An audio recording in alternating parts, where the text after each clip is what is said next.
8 News. All right, thank you, Amy.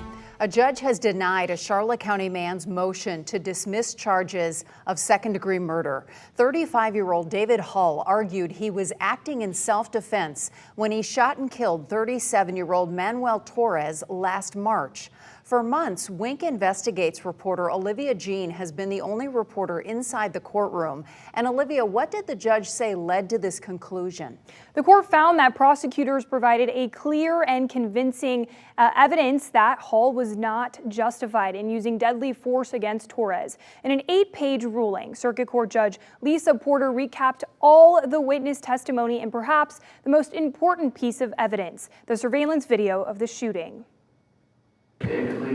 On the stand sits David Hull, the man investigators say shot and killed Manuel Torres on March 20th in Port Charlotte last year. Over a year after the shooting, Hull sits bonded out of jail, but in court, hoping a judge believes what he did was in self-defense. In other words, the right to defend yourself, your property, and others. I thought he took a step towards me and I raised my arm. I pulled the trigger. Unfortunately for him, the judge denied his request to get the case dismissed and be granted immunity. Torres, also known as Macho, was a beloved barbershop owner. His store, Uppercuts in Port Charlotte, neighbored Hull's store.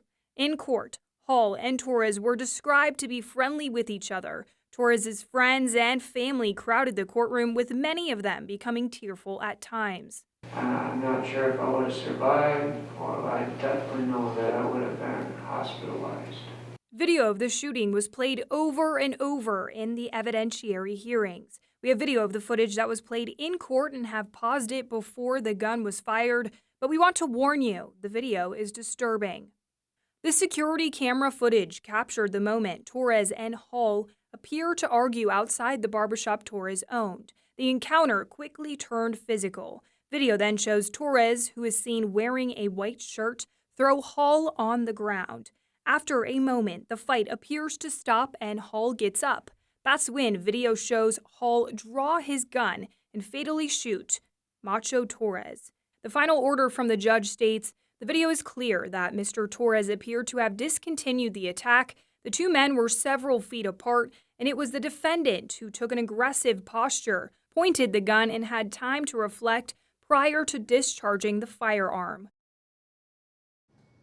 Hull is due back in court on July 15th for a pretrial conference. I will be there. Lois, Chris.